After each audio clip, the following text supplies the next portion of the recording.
Which is a time to reflect on the principles that have shaped our great nation. But following the assassination of Charlie Kirk and the attempted assassination of President Trump, there is concern those very principles, like freedom of speech, are now in jeopardy. Former NBA player and human rights activist Enes Kanter Freedom and PragerU political commentator who fled socialist Venezuela, Franklin Camargo, join me now. Good morning to you both. We, the people of the United States, in order to form a more perfect union, it's that line that signifies that the power of our government comes from the people that it serves. So, Franklin, I'll start with you. Tell us what it was like to live in Venezuela, a nation that does not protect its citizens under a document like the Constitution. Yes, growing up in Venezuela was growing up with fear, knowing that based on your speech, the government could go after you. All my friends and even family members that did political activism in Venezuela are either in jail right now or they had to leave in the country in order to save my life. And that was my case too. And that's why now that I'm here in America, a country that I deeply and profoundly love, we need to highlight how important it is the U.S. Constitution. It's the best and greatest political document ever written in history because it designed a system of government that didn't exist before. The idea that the power was for the individual and not for the government. In socialist regimes around the world like Cuba or Venezuela, it's quite the opposite. And as I'm sure you can relate to a lot of what Franklin just said, what is your message for us today on this day that we're honoring the Constitution, a document that allows us to all live freely without the fear of political persecution? Of course, beautifully said. Today is more than just history. I mean, I think to me it's personal.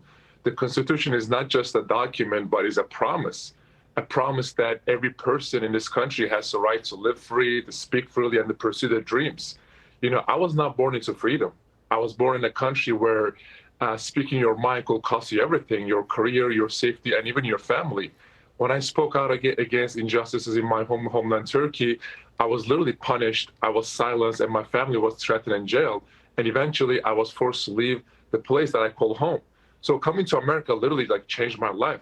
For the first time, I felt protected by the words written in the Constitution, to freedom speak, to worship, to stand up for human rights without fear of being jailed or killed. But I mean, I think freedom is not just automatic. As Benjamin Franklin said, a republic if you can keep it. So keeping it means never taking it for granted. I think, you know, these days too many Americans cannot even name the freedoms in the First Amendment. So we might disagree politically, but at the end of the day, we are one nation under one flag, united by the same principles and the liberty for justice.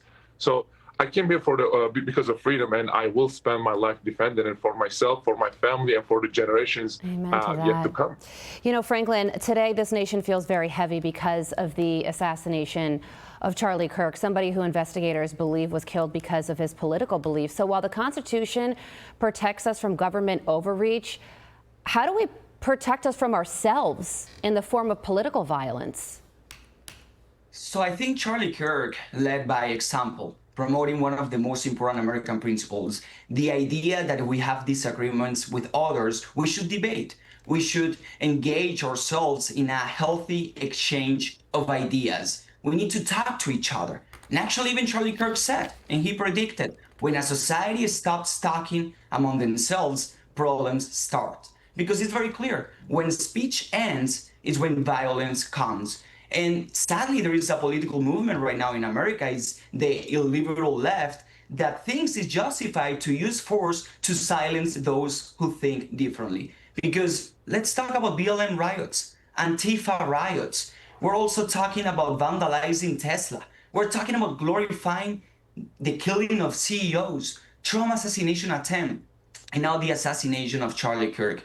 America, even in its darkest moments, is the greatest nation on earth because of the ideas that founded this country, but also because of the American people that even in its most difficult times come together to fight for what is right. So we just need to follow what actually Charlie Kirk did during his 31 years of life, is to talk to each other, to debate, and to fight those who promote evil and anti-American ideas. Yeah, you know, the first person I ever heard say the right thinks the left is wrong, but the left thinks the right is evil was Charlie Kirk. And that was years ago, before it was a popular phrase to say on TV and on TV news. So whether you believe that or not, there are clear divisions in this country that are becoming violent. I wish we had more time. We do have to leave it there. But Franklin and Inez, you are both amazing people, and our country is so lucky to have you in it. We thank you so much for joining us. I'm Steve Doocy. I'm Brian Kilmeade. And I'm Ainsley Earhart. And click here to subscribe to the Fox News YouTube page to catch our hottest interviews and most compelling analysis.